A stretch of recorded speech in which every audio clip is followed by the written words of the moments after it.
있는 스윙과 명상법 전해드리는 지금은 스윙시대 시간이죠.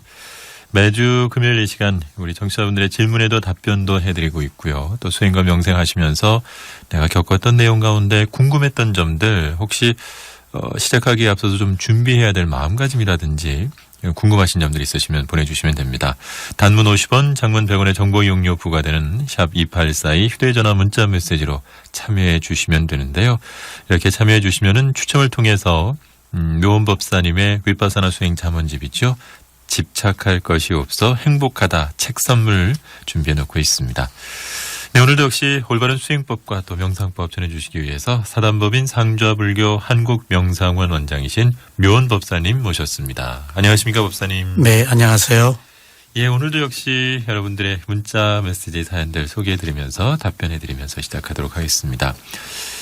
먼저 오늘 보내주신 분, 8889번님 자주 보내주시는 분이신데 통증을 덜 느끼기 위해서 호흡에 집중을 하는 것과 통증을 잊으려고 저항하는 어떤 호흡법 어떻게 다르다고 볼 수 있을까요? 라고 질문해 주셨습니다.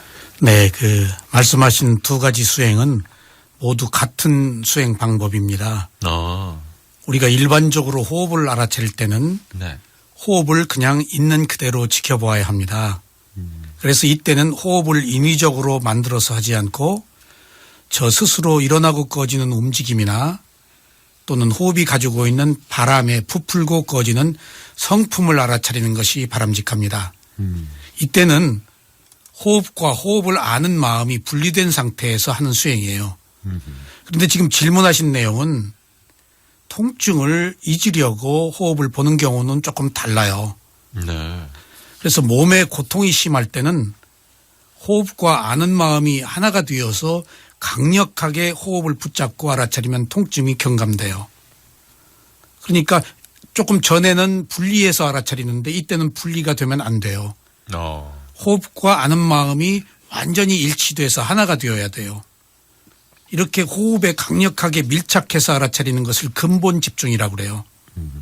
그래서 이런 상태를 지속하면은 고통이 작아질 뿐이 아니라 나중에 무통이 올 수도 있어요. 집중에 의해서. 네. 왜냐하면 마음은 한순간에 하나밖에 알아차리지 못하기 때문에 통증이 있을 때 호흡에 강력하게 집중을 하면 통증이 약해져요. 통증이 심할 때 이렇게 호흡을 알아차리면 통증을 이겨내는 힘이 생기는 것은 그 순간에 마음이 호흡에 집중되어 있기 때문이에요. 그래서 우리가 통증뿐만이 아니라 일상에 다른 괴로움이 있을 때에도 호흡을 집중하면은 적어도 이 순간에는 그 괴로움이 없고 호흡만 있기 때문에 잠시 괴로움에서 벗어날 수가 있어요. 잠시예요. 네. 본질적 문제는 있어요.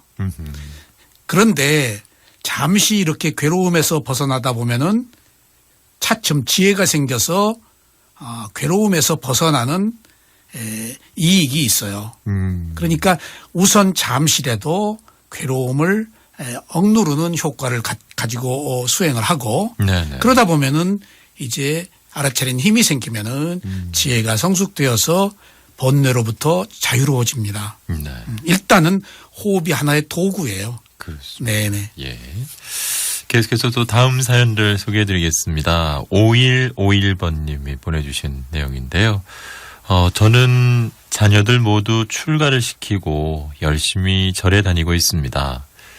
그런데 저는 텅 빈 집에 혼자 들어오면 그때부터 안정이 안 됩니다. 이렇게 불안하고 왠지 혼자 있을 때 외로운 마음을 달랠 수 있는 수행법이나 명상법 어떤 것들이 있을 수 있을까요? 라고 해주셨습니다. 이거 명상 가지고 안 돼요. 어허. 네, 본질적 문제가 있어요. 네. 집에 들어오면 안정이 안 되는 것은 우선 두 가지 측면으로 살펴봐야 되겠네요. 하나는 어떤 집안일로 인해서 괴로움을 겪기 때문일 수도 있어요. 네. 그럼 집이 싫어지죠. 예. 그러면 밖에 나가서 자기가 처한 괴로움을 잊어버리면 좋은데 집에 들어오면 또 그 괴로움이 기다리고 있단 말이에요. 구조적 문제예요. 네. 또 한 가지는 혼자 있을 때 불안한 마음이 생겨서 그럴 수도 있어요. 그래서 우울증 환자들은 혼자 있으면 위험해요. 어허, 그 밖으로 나가야 돼요. 네. 해가 져도 위험하고 비가 와도 위험하고 혼자라는 생각이 소외감을 느껴서 더 슬프고 고독하게 만들어요. 네. 물론 이외에도 여러 가지 이유가 있겠죠. 어쨌거나 이 질문하신 분은 현재 집에 있는 것이 재미가 없어 보입니다. 어떤 이유이든 간에 네. 만약 집에 있는 것이 재미가 없다면 이 삶이 무료한 삶이거든요. 예. 왜냐하면 집에서는 휴식을 하는 곳이기 때문에 재미가 있어야 돼요.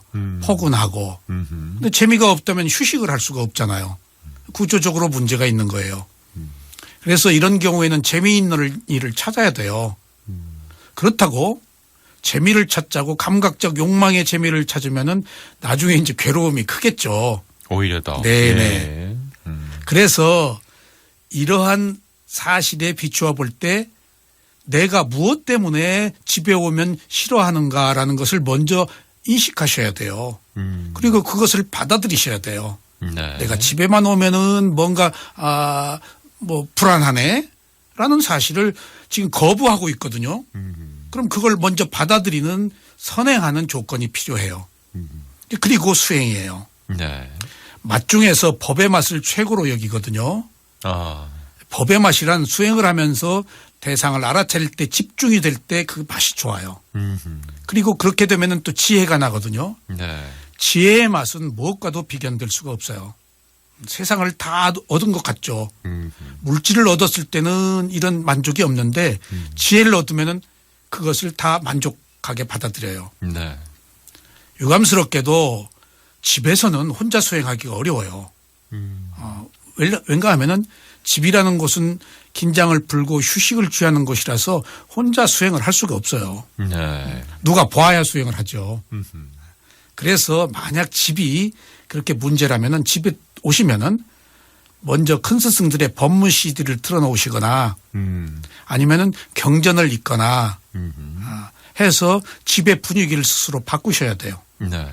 가구 위치를 바꾸는 것도 괜찮아요. 꽃을 좀 갖다 놓는다든가 그런 그 변화도 좋겠어요.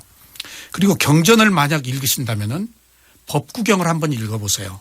네. 법구경이 개송인데 그 개송이 어떻게 설해졌는가 시대적 배경이 있어서 재밌어요. 그럼 부처님 시대의 시대상도 알 수가 있어요. 네.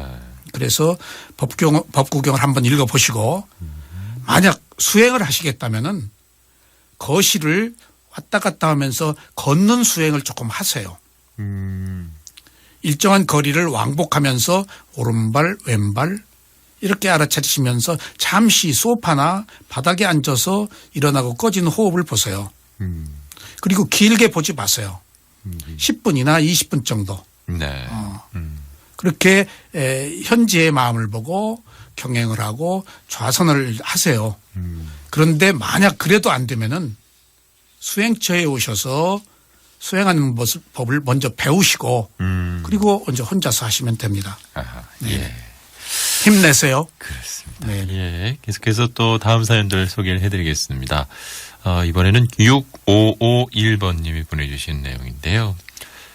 생각과 마음으로는 기도를 해야지 하고 있으면서도 막상 시작하기는 참 어렵습니다. 굳게 마음을 먹을 수 있는 방법은 없을까요? 라고 해주셨습니다. 네, 똑같은 그 고민이에요. 조금 전에 말씀드린 것처럼 혼자서 수행하기 어려워요. 어떤 계기가 있어야 돼요. 네. 네. 그래서 연부를 하든 절을 하든 명상을 하든 사람들이 모여 있는 데서 해야 돼요.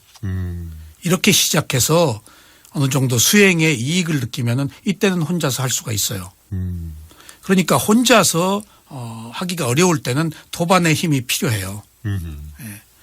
수행은 노력을 하는 것인데 이런 노력은 믿음이 없으면 생기질 않아요. 네. 그러니까 지금 이분이 말씀하시는 이것이 생각의 수준이지 확신에 찬 믿음을 가지면은 수행해요, 과감히. 아하. 그러니까 지금 네. 사유에서 믿음으로 넘어오기 위해서는 어떤 계기가 필요해요.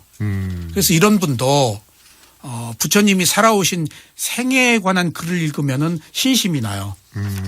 불교 어렵잖아요. 네. 근데 불교 중에서 가장 최고의 경전이 부처님 생애에 관한 것을 읽는 거예요. 그러면은 신심이 나요. 그럼 믿음이 생기죠. 네. 그러면은 수행을 할 수가 있어요. 이번 생에 태어나기 어려운 인간으로 태어났는데 부처님의 가르침까지 실천할 수 있다면은 이건 매우 성공적인 삶이에요.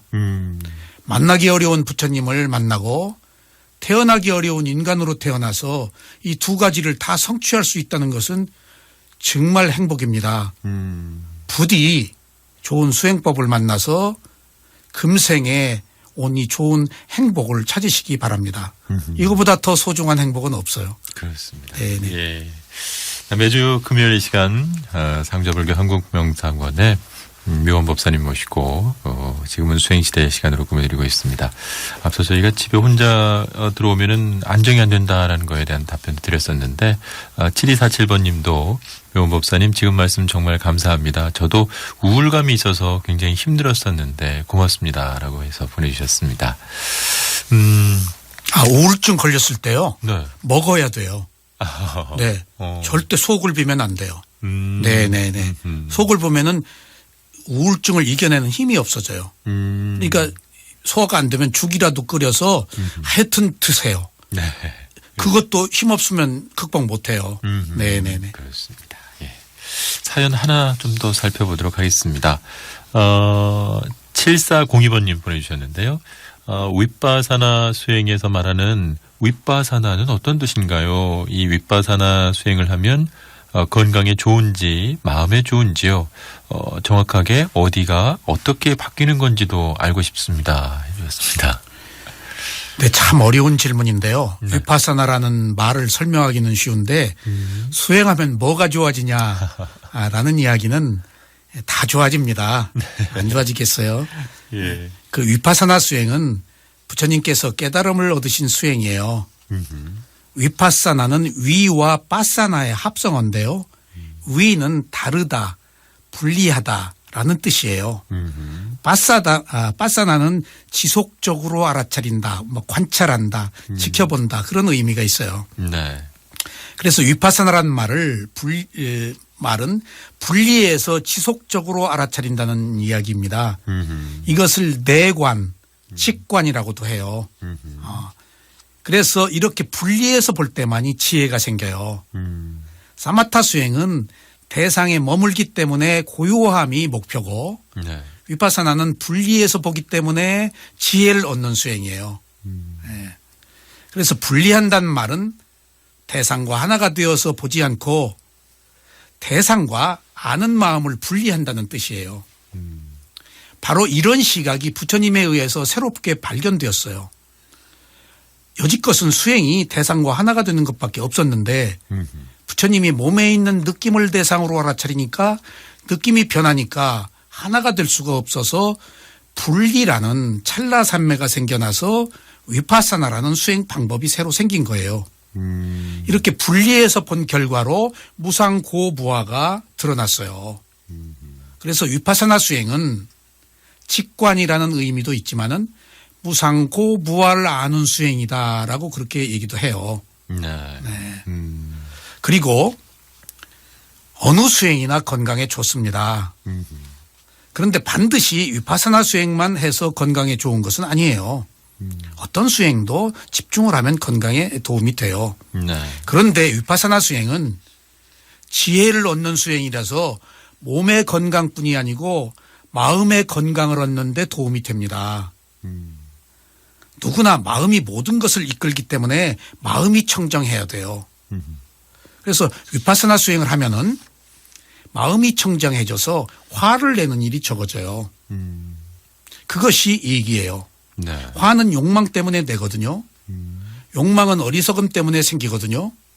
그런데 지혜가 생기면 어리석음이 사라져서 제일 먼저 나타난 현상이 화를 안 내는 거예요. 지혜의 성숙 단계는 드러나질 않아요. 네. 근데 어느 순간에 내야 될 화를 내가 안 내고 있다라고 하면은 이게 위파사나 수행의 효과라고 이해하시면 되겠습니다. 네. 자, 여기서 여러분들 문자 메시지를 보내주신 사연들 소개를 좀 해드렸습니다. 이제 좀 본론으로 좀 들어가서 이제 대념 적용의 느낌을 알아차리는 수행 다시 좀 자세히 살펴보도록 하겠습니다. 저희가 지난 시간에 이제 부처님께서 말씀하시기를 느낌에는 그 세간의 느낌과 또 출세간의 느낌이 있다라는 말씀 전해주셨는데 여기서 이제 세간의 느낌 어떤 것들인지 좀 살펴주시죠. 네. 지난 시간에 시간이 네, 느낌을 말할 때 즐거운 느낌, 괴로운 느낌, 덤덤한 느낌이 있다고 말씀하셨죠. 드렸죠. 근데 이것도 세간의 느낌과 출세간의 느낌으로 또 바뀐다라고 부처님이 말씀을 하셨어요. 그러니까 부처님이 출세간만을 말하는 게 아니고 세간에 살게 있기 때문에 세간의 현실을 직시하는 그런 측면이 있어요. 이게 중도예요. 네네. 그래서 세간의 느낌이라는 것은 범부가 사는 세상에서 일어나는 느낌을 말해요. 그래서 알아차림이 없는 느낌을 세간의 느낌이라고 할 수가 있어요. 그래서 세간의 느낌은 눈으로 보고 귀로 듣고 코로 냄새 맡고 혀로 맛보고 몸으로 접촉하고 마음으로 생각할 때 일어나요. 아는 마음이 일어날 때 느낌도 일어나잖아요. 이것을 세간의 느낌이라고 그래요. 이때는 알아차림이 없어요. 네, 그게 우리가 살고 있는 느낌인 거예요. 그래서 느낌에 휘둘리겠죠. 그렇죠. 또 세간의 느낌은 나의 소유라고 생각하는 가족들로 인해서 생기는 느낌도 세간의 느낌이에요. 내 친척, 내 민족 이런 것도 세간의 느낌이에요. 내 가족, 내 자식, 내 남편 이것도 세간의 느낌이에요. 내 재산, 내 지위 이런 것도 세간의 느낌이에요. 그래서 사실 우리는 세간의 느낌에 지배를 받으면서 살고 있어요. 그래서 이런 세간의 느낌은 알아차림이 없기 때문에 욕망을 일으켜서 괴로움을 자초합니다. 그래서 이러한 세간의 느낌은 가래를 일으켜서 끝없이 윤회를 하게 해요. 그러니까 세간의 느낌은 괴로움 그것 자체예요. 왜냐하면은 세간의 느낌을 우리가 집착하잖아요. 그래서 6가지 감각기관을 통해서 접촉할 때 가족과 재산, 지위로 인해서 즐거움을 느끼는 것이 모두 세간의 느낌인데요. 이런 세간의 느낌이 괴로움이 원인이 되니까 부처님은 이것을 세간의 느낌이라고 이것이 괴로움의 원인이라고 알아라 그 말입니다. 세간의 느낌이니까 이것을 어떻게 하려고 하지 말고 세간의 느낌이니까 불가피한 것이니까 그것이 있으니까 그냥 보아라 그런 말씀이세요. 왜냐하면은 아직 우리는 출세간의 느낌을 모르잖아요. 그렇죠. 네. 이 세간의 느낌을 있는 그대로 받아들이는 것이 출세간의 느낌이에요. 네, 중요한 것은 그겁니다. 세간의 느낌을 배척하라고 하기 위해서 알아차리는 게 아니고 이게 세간의 느낌이네 라고 알아차리는 순간 알아차림이 있잖아요. 그럼 그 순간 그것이 출세간의 느낌이에요. 그러면은 자식 때문에 민족 때문에 또 무엇 때문에 느낌을 집착하지 않지 않겠습니까? 네. 그래서 우리는 알아차리지 못하면은 세간의 느낌이고 알아차리면은 출세간의 느낌이에요. 그런데 우리는 잠재적으로 지금 세간의 느낌 속에 지배를 받으면서 살고 있기 때문에 괴로운 거예요. 우리가 지금까지 살아오면서 많은 행위를 했습니다. 좋은 행위도 했고 나쁜 행위도 했습니다. 그렇다고 해도 좋은 일만 한 것은 아니잖아요. 좋은 일 뒤에 나쁜 일이 또 있단 말이에요. 그래서 좋은 일도 있고 나쁜 일도 있기 때문에 좋은 것에 대한 과보도 받고 좋지 않은 것에 대한 과보도 받게 마련이에요. 그래서 세간의 느낌도 즐거운 느낌, 괴로운 느낌, 덤덤한 느낌이 똑같이 있는데 그것들은 알아차림이 없기 때문에 무지의 상태의 느낌이라서 알아차려라 라고 말씀하신 거예요. 알아차린 결과로 이제 출세간의 느낌이 또 있다 라고 해서 여기서 우리가 주목해야 될 것은 있는 세간의 문제를 배척할 게 아니고 있으니까 그것은 알아차려야 될 대상이다 그 말입니다. 자, 그러면 이 세간의 느낌에서 그 괴로운 느낌이라고 하면은 어떻게 보면 이제 즐거운 느낌의 반대 쪽에 있는 게 이제 괴로운 느낌이 아닌가 싶어요. 그렇습니다. 즐거움 뒤에는 항상 괴로움이 있어요. 우리가 말하는 선 이면에는 악이 있어요. 네. 선과 악을 벗어난 것이 단지 작용만 하는 마음으로 부처님의 마음이에요. 우리가 선하다 할 때는 네. 뒤에 악이 있어요. 악하다 할 때는 꼭 악하지만은 않아요. 선이 또 있다고요. 네. 그래서 이건 상대적인 거거든요.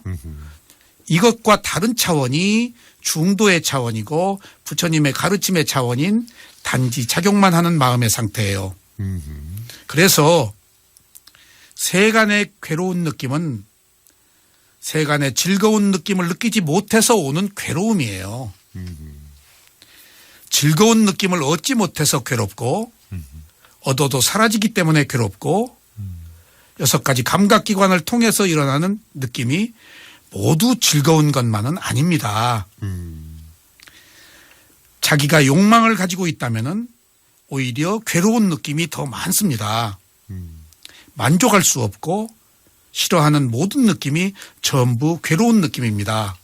그러니까 바꾸어 얘기하면은 즐겁다라는 의미는 그 이면에 괴로움을 수반하고 있어요.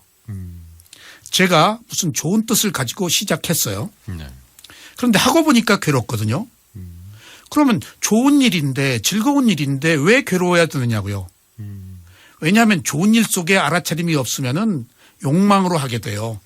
그럼 이미 그 순간에 좋은 일 속에 괴로움이 태동하고 있어요. 그러니까 좋은 일은 결코 좋은 일만으로 그치지를 않아요. 또 가족으로 인해서 오는 괴로움은 얼마나 더 큰가요? 아.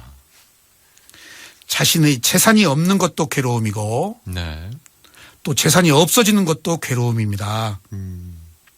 자신의 지위도 항상하는 것이 아니라서 괴롭기는 마찬가지입니다. 이런 모든 느낌을 세간의 괴로운 느낌이라고 합니다. 그래서 세간의 괴로운 느낌은 알아차림이 없기 때문에 출구가 없어요. 네. 문제는 출구가 없다는 것입니다. 출구가 없으면 윤회를 해요. 아. 네, 네. 네. 지금 부처님은 우리들에게 윤회가 끝나는 출구를 제시해 주신 거예요. 괴로움의 원인과 괴로움의 집착으로 인해서 끊임없이 거듭되는 윤회로부터 벗어나는 출구가 네. 즐거운 느낌일 때 내가 세간의 즐거운 느낌을 느끼고 있네? 라고 알아차려라. 그러면 괴로움이 수반되지 않는다. 또 괴로울 때도 지금 내가 괴로워하고 있네?